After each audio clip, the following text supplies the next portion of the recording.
Have you ever had the feeling that a place was calling you, but you didn't quite know why?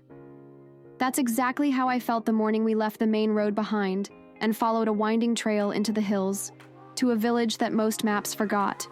Its name? We'll keep that tucked in the guidebook for now.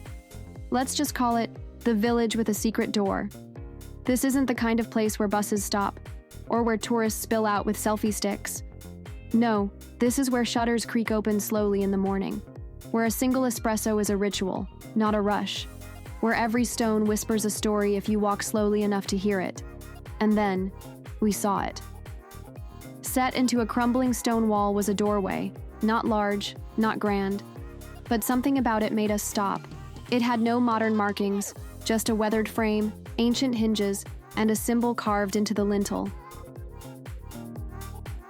Two old men, locals when asked, gave knowing smiles but no clear answers. One older gentleman tapped his chest and said, "E per chi sente, non per chi guarda." It's for those who feel, not just those who look. That door, as we later discovered, is tied to an old legend. It's said to appear differently to each person who finds it. Some say it led to a hidden garden, others to a chapel. One woman claimed it led her back to herself. In our book, The Inner Secrets, 14 Days to La Dolce Vita, we share the mindset. The way of living your best life that lets these kind of moments find you. Because when you stop chasing the top 10 must-sees, you start discovering the things that change you. So what did I find behind that secret door? I won't spoil it all. Some things are best experienced yourself. But I will say this. It reminded me that Italy's magic isn't just in museums or monuments. It's in the small, hidden places that ask nothing of you, except presence, to live in that moment and with a curious and healthy mindset. If you're searching for a different kind of travel, the kind that gives more than it takes, maybe you're already on the path. And maybe, just maybe, the next door you find will be meant for you.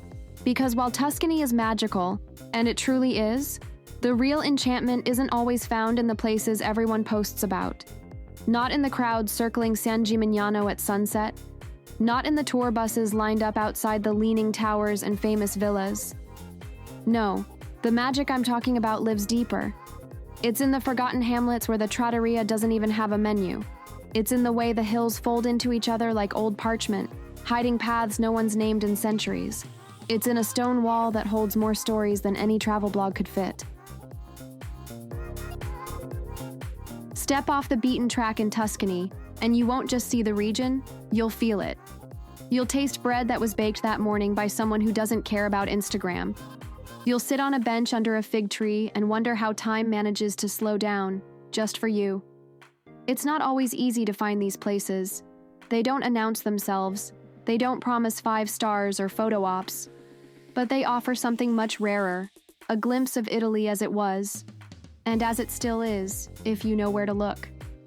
So if you're searching for a different kind of travel, the kind that gives more than it takes, maybe you're already on the path, and maybe, just maybe, the next door you find will be meant for you. Thank you for watching. If you'd like to go deeper into how to live your best life, you might want to check out our personal guidebook, 14 Days to La Dolce Vita. And I mean the real Dolce Vita, the true meaning, not the Hollywood version. So if you want to know how to live your best life, I would definitely recommend taking a look at that. Scan the QR or click on the link in the description. Oh, and if you haven't yet, can you please subscribe? That really helps the channel a lot, and it's free to do. Thanks again, and I'll see you in our next video.